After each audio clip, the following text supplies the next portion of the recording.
అందరికి hi, welcome to uncle kitchen zone 2024. నేను మీ అంజద్. ఈరోజు అయితే సండే కదా, సండే రోజు ముక్కలేని ముద్ద దిగదు కాబట్టి ఈరోజు సూపర్గా టేస్టీగా ఒక చికెన్ ఫ్రై అయితే చేశాను. చాలా సింపుల్గా, చాలా ఈజీగా చేసుకోవచ్చు, చాలా టేస్టీగా ఉంటుంది. దీంట్లో పుదీనా పడడం వల్ల ఎక్స్ట్రా ఫ్లేవర్ వస్తుంది, అది చాలా బాగుంటుందండి. మామూలుగా చికెన్ ఫ్రైలో అయితే మనం పుదీనా వాడము, నేనైతే వాడాను, ఎక్సలెంట్గా వచ్చింది. ఇంకెందుకు ఆలస్యం, వచ్చేయండి మన రెసిపీలో. ఇప్పుడు ఏం చేద్దామంటే స్టవ్ మీద ఒక గిన్నె పెట్టేసి ఆ గిన్నెలో 3 చెంచాల నూనె అయితే పోసుకుందాము. నూనె మనకు వేడెక్కిన తర్వాత ఒక 2 మీడియం సైజు ఎర్రగడ్డలు సన్నగా కోసుకొని మనకు బాగా ఎర్రగడ్డలు మెత్తబడేంత వరకు, అలాగే కలర్ మారేంత వరకు, అంటే ఎర్రగా అయ్యేంత వరకు ఫ్రై చేసుకుందాము ఒక 5 నిమిషాలు. నేను స్టవ్ అయితే మీడియం ఫ్లేమ్లో పెట్టాను. చూసారు కదా, ఈ విధంగా మనకు ఎర్రగా అయితే సరిపోతుంది. ఇప్పుడు ఏం చేద్దామంటే 2 మీడియం సైజు టమాటాలు సన్నగా కోసుకొని ఇది కూడా బాగా మనకు మెత్తబడేంత వరకు ఫ్రై చేసుకుందాము ఒక 2 నిమిషాలు. ఎర్రగడ్డలు టమాటాలు బాగా నూనెలో మగ్గిపోవాలి. చూసారు కదా, ఈ విధంగా మనకు కలర్ రావాలి. టమాటాలు ఎర్రగడ్డ బాగా మగ్గితే మనకు టేస్ట్ అనేది కూడా బాగా వస్తుంది. ఇప్పుడు ఏం చేద్దామంటే ఒక స్పూను అల్లం తెల్లగడ్డ పేస్ట్ వేసుకుని ఇది కూడా మనకు పచ్చివాసన పోయేంత వరకు ఒక 2 నిమిషాలు అలాగా ఫ్రై చేసుకుందాము. అల్లం తెల్లగడ్డ పడితే మనకు టమాటా అట్లా ఎర్రగడ్డలో మంచి మంచి సువాసన అయితే వస్తుంటుంది. ఇప్పుడు ఏం చేద్దామంటే ఒక్క 2 నిమిషాలు అలాగే వదిలేసి ఇప్పుడు ఒక 1/4 టీ స్పూన్ కొంచెం ఎక్కువ పట్టా లవంగాలు యాలకుల పొడిని వేసుకొని మనం గరం మసాలాను మళ్ళీ ఫ్రై చేస్తున్నాము ఒక 2 సెకండ్లు అలాగా. ఈ మసాలా మనకి ఎంత ఫ్రై అయితే మనకు చికెన్ కూడా అంత టేస్ట్గా వస్తుంది. ఇప్పుడు ఏం చేద్దామంటే కొద్దిగా కొత్తిమీరని, అంటే ఒక గుప్పెడు కొత్తిమీరని వేసుకుందాము, అలాగే ఒక గుప్పెడు పుదీనా వేసుకుందామండి. పుదీనా పడడం వల్ల మన చికెన్ ఫ్రైలో మంచి యూనిక్ టేస్ట్ వస్తుంది, టేస్ట్ కూడా బాగుంటుంది, స్మెల్ సువాసన కూడా చాలా బాగుంటుందండి మన చికెన్ ఫ్రైలో. మామూలుగా అయితే మనం చికెన్లో పుదీనా వేయం కదా, కొత్తిమీర మాత్రమే వేస్తాము. దీంట్లో అయితే నేను పుదీనా వేస్తాను, తప్పకుండా ట్రై చేయండి, మీరు కూడా చాలా బాగుంటుంది. ఇది ఫ్రై అయితే అసలు రసమన్నంలో కానీ, పప్పన్నంలో కానీ, చపాతీలోకి కానీ చాలా ఎక్సలెంట్గా ఉంటుంది.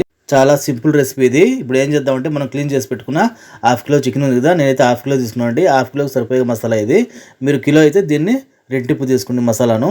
ఇప్పుడు ఏం చేద్దామంటే చికెన్ మొత్తం మసాలా బాగా పట్టిగా 4 పక్కల కలుపుకుందాము గిన్నెలో. ప్రతి ఒక్క ముక్కకు మనం వేసిన మసాలా బాగా పడితే టేస్ట్ అనేది కూడా బాగా మనకు వస్తుంది. చికెన్లో ఆ మసాలా అంతా బాగా ఊరుతుంది. పట్టా లవంగాలు వేసాం కదా, ఆ మసాలా మనకు చికెన్లో బాగా పడుతుంది. అలాగే 1/4 టీ స్పూన్ పసుపు వేసుకొని బాగా కలుపుకుందామండి. ఈ స్టేజ్లో ఉన్నప్పుడు పసుపు వేసుకుంటే ముక్కలకు బాగా పడుతుంది, ముందు కూడా వేసుకోవచ్చు. స్టవ్ని మీడియం ఫ్లేమ్లో పెట్టి ముక్కలకు బాగా మసాలా పట్టేలా కలుపుకున్నాను. ఒక 2 నిమిషాలు అలాగా స్టవ్ని మనం మీడియం ఫ్లేమ్లో పెట్టి బాగా కలుపుకోవాలి. ఇప్పుడు ఏం చేద్దామంటే ఒక 5 నిమిషాలు మూత పెట్టేసి స్టవ్ని అయితే హై ఫ్లేమ్లో పెడదాము. చూసారు కదా, మనకు హై ఫ్లేమ్లో పెట్టడం వల్ల నీళ్ళు అనేది చికెన్ బాగా వదిలేసింది. మనకు ఇలా ఫ్రై చేసుకుంటే ఒక 50% చికెన్ అనేది ఇట్లే ఫ్రై అయిపోతుంది. ఇప్పుడు ఏం చేద్దామంటే ఒక స్పూను ధనియాల పొడి, అలాగే ఒక స్పూను ఉప్పు, రుచి తగ్గ ఉప్పు, ఒక స్పూన్ కారం అండి. నేనైతే ఇక్కడ 1.25 స్పూన్ కారం తీసుకున్నాను. కొంచెం స్పైసీగా ఇంకొంచెం వేసుకోవచ్చు. వేసిన తర్వాత ఈ మసాలా మనకు ముక్కలకు బాగా పట్టేలాగా మనం కలుపుకోవాలి. ఈ స్టేజ్లో మనం మసాలాలు వేయడం ఏంటంటే మనకు చికెన్లో బాగా ఊరుతాయి. ముందుగా వేస్తే మనకు ధనియాల పొడి కారం అనేది బాగా కాలిపోతుందండి, చేతిగా వచ్చే ఛాన్సెస్ ఉంటాయి.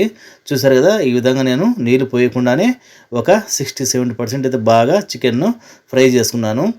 ఇప్పుడైతే మనకు ముక్క బాగా గట్టిగా ఉంటుంది. ఇప్పుడు అది ఉడకడానికి ఏం చేయాలంటే ఒక గ్లాస్తో, మనం టీ తాగుతాం కదా, ఆ గ్లాస్తో ఒక గ్లాస్ నీళ్ళు వేసుకొని బాగా 4 పక్కల బాగా గిన్నెలో కలుపుకోవాలి. మసాలా మొత్తం బాగా మనకు ఆ గ్రేవీలో మొత్తం వచ్చేసి చికెన్ పట్టేలా కలుపుకొని చికెన్ మనకు ఉడుకుతుంటే మంచి సువాసన అయితే వస్తుందండి, టేస్ట్ కూడా చాలా బాగుంటుంది ఇది.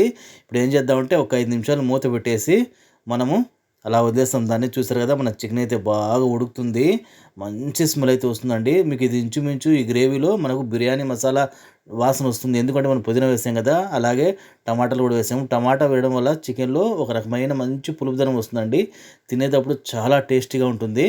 కొంతమంది చికెన్ ఫ్రైలో అయితే టమాటా వేయరు, ఒకసారి వేసి చూడండి, చాలా బాగుంటుంది. మసాలా మొత్తం మనకు ముక్కలకు బాగా పట్టేలాగా ఈ విధంగా బాగా మనకు మసాలా అనేది బాగా ఇంకిపోవాలి, ముక్కలకు బాగా పట్టేయాలి. చూసారు కదా, మన చికెన్ అనేది రెడీ అయిపోయింది, బాగా ఎమ్మిగా జ్యూసీగా ఉంది కదా.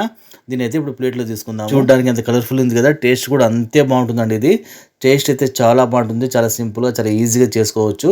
తప్పకుండా మీరు చికెన్ ఫ్రై చేసినప్పుడు కొద్దిగా పుదీనా వేసి చూడండి, చాలా బాగుంటుంది టేస్ట్ అయితే. Thank you. Subscribe me, like me, share me. Thank you.